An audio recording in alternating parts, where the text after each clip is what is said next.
13 किंवा 14 जानेवारीचा हा एक दिवस तुमचं नशीब बदलू शकतो, हे तुम्हाला माहिती आहे का? मकर संक्रांत आणि शततीला एकादशी एकाच दिवशी आल्यावर काय करावं आणि काय टाळावं, पूर्ण माहिती या व्हिडिओमध्ये.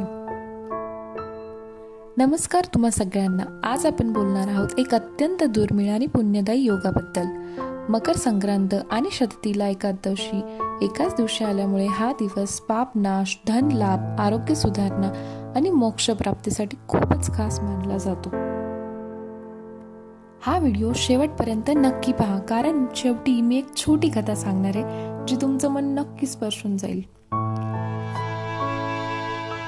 आता आपण जाणून घेऊया मकर संक्रांतीचे आध्यात्मिक महत्त्व.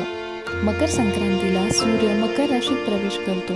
हा काळ अंधारातून प्रकाशाकडे जाण्याचं प्रतीक मानला जातो. शततीला एकादशी म्हणजे काय? या दिवशी तिळाचे शत दान, स्नान, उपवास केल्याने पूर्वजांचे दोष नष्ट होतात, आर्थिक अडचणी कमी होतात. या दिवशी तिळाचे दान करण्याला खूप महत्त्व आहे. तिळाचे महत्त्व: तिळाला पापनाशक मानले जाते. तिळाचे लाडू, तिळगुळ वाटल्याने नात्यांमध्ये गोडवा निर्माण होतो. या दिवशी काय करावे? सकाळी तीळ मिश्रित पाण्याने स्नान करावे. विष्णू आणि सूर्यदेवाची पूजा करावी. तीळ, अन्न, वस्त्र यांचे दान करावे.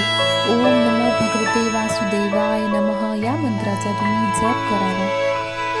या दिवशी या गोष्टी टाळाव्यात. खोटं बोलणं टाळावं, घरात भांडणे करणं टाळावे, नकारात्मक विचार अजिबात मनात आणू नयेत, उपवास असूनही चुकीचं अन्न सेवन करणं टाळावे आणि संक्रांतीचा सण आनंदाने साजरा करावा.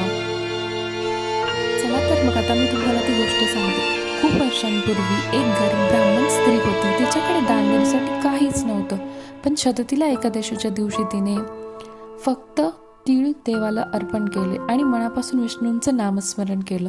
भगवान विष्णूंनी तिच्या भक्तीने प्रसन्न होऊन तिच्या आयुष्यातील सर्व दारिद्र्य दूर केलं.